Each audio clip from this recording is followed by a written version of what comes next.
நமஸ்காரம். நான் ஆஸ்ட்ரோ அமிர்தா பேசுகிறேன். இன்றைக்கி நாம் பார்க்க போகிற கேள்வி பதிலும் அதற்கு இணையான கிரகங்களும், அதாவது கேள்வி பதில் அடங்கியிருக்கும் கிரகங்களும் எது என்பதை பற்றி தான். முதலில் கேள்வி: பெரியவர்கள் ஆசி அளிக்கும் பொழுது எந்த திசை நோக்கி நிற்க வேண்டும்? அதாவது சிறிய நபர்கள் பெரியவர்கள்ட்ட ஆசி வாங்கும் பொழுது எந்த பக்கம் நோக்கி நிற்க வேண்டும் என்பது கேள்வி.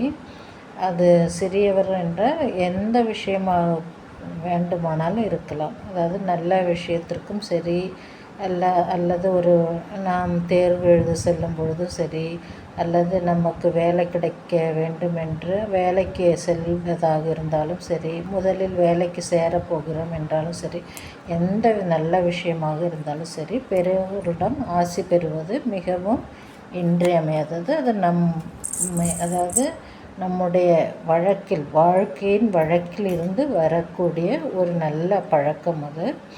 அதனை பற்றி தான் ஒரு கேள்வியாக கேட்டிருக்கிறார்கள். பெரியவர்கள் ஆசி அளிக்கும்போது எந்த திசை நோக்கி நிற்க வேண்டும்? இதற்கு பதில் என்னவென்றால், முதலில் பதிலை பார்க்கலாம். பிறகு அதில் அடங்கியிருக்கும், அதாவது கேள்வியில் அடங்கியிருக்கும் அல்லது பதிலில் அடங்கியிருக்கும் கிரகங்கள் என்ன என்பதை அறியலாம். பெரியவர்கள் எப்பொழுதும் கிழக்கு நோக்கி நிற்க வேண்டும். எதற்கு? ஆசி கொடுப்பது. அதாவது சிறியவர்களுக்கு அல்லது ஆசீர்வாதம் வேண்டி பெரியவர்களை நாடி வருபவர்களுக்கு பெரியவர்கள் யார் ஆசி அளிக்கப் போகிறார்களோ அவர்கள் கிழக்கு நோக்கி நிற்க வேண்டும். அதேபோல் யார் ஆசி பெறப்போகிறார்களோ அவர்கள் மேற்கு நோக்கி நிற்க வேண்டும். அப்போது கிழக்கிலிருந்து பெரியவர்கள் ஆசி வழங்கும்போது மேற்கிலிருந்து அந்த ஆசியை ஆசீர்வாதம் பெறுவார்கள் பெற்றுக்கொள்ளலாம். இப்படி ஏன் கிழக்கிலிருந்து ஆசீர்வாதம் செய்ய வேண்டும் என்றால், அதாவது கிழக்கு என்பது சுக்கிரனை குறிக்கும். மேலும் கிழக்கில்தான் அந்த சூரிய பகவான் அதாவது உதயமாகிறார். அந்த சூரிய பகவான் எப்படி உதயமாகி அவர் வளர்ந்து இந்த உலகத்திற்கே பிரகாசமாக இருக்கிறாரோ, அதுபோல் கிழக்கிலிருந்து ஆசீர்வாதம் வழங்கும் நபர்களின் ஆசீர்வாதமானது நல்ல ஆசீர்வாதமாய் எதிர்காலத்தில் அவர்களுடைய ஆசீர்வாதம் நல்ல வாழ்க்கையை தந்து அருள வேண்டும் என்பதற்காகத்தான் சிறியவர்கள் மேற்கு நோக்கியும் பெரியவர்கள் கிழக்கு நோக்கியும் இருந்து, பெரியவர்கள் கிழக்கு நோக்கியவாறு சிறியவர்களுக்கு ஆசி வழங்க, அதை மேற்கு நோக்கியவாறு சிறியவர்கள், அதாவது ஆசி வாங்குபவர்கள் ஏற்றுக்கொள்ள வேண்டும்.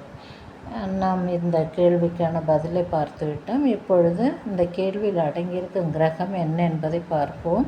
பெரியவர்கள் என்றாலே வயதானவர்களை குறிக்கும். எனவே சனி கிரகமாகும்.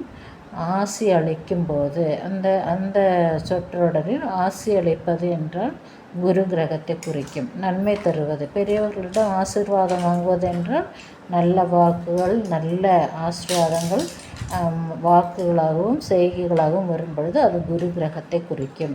எந்த திசையை நோக்கி நிற்க வேண்டும் என்றால், இது ஒரு திசையை குறிப்பிடுவதாகும். அதாவது கிழக்கு, மேற்கு, வடக்கு, தெற்கு என்று 4 திசைகள் உள்ளது. அதில் அந்த கணக்கோடு உள்ளதனால்தான் இந்த திசை என்று நாம் குறிப்பிடுகிறோம். எனவே எந்த திசை நோக்கி நிற்க வேண்டும் என்ற சொற்றொடரில் புத கிரகமும் அடங்கியிருக்கிறது. எனவே இந்த கேள்விக்கான பதிலையும் பார்த்தோம், கிரகங்களையும் பார்த்தோம். இந்த வீடியோ பிடித்திருந்தால் மற்றவருக்கு ஷேர் செய்யவும், அதேபோல் சப்ஸ்கிரைப் செய்ய மறக்க வேண்டாம். Bye from Astro Amrita.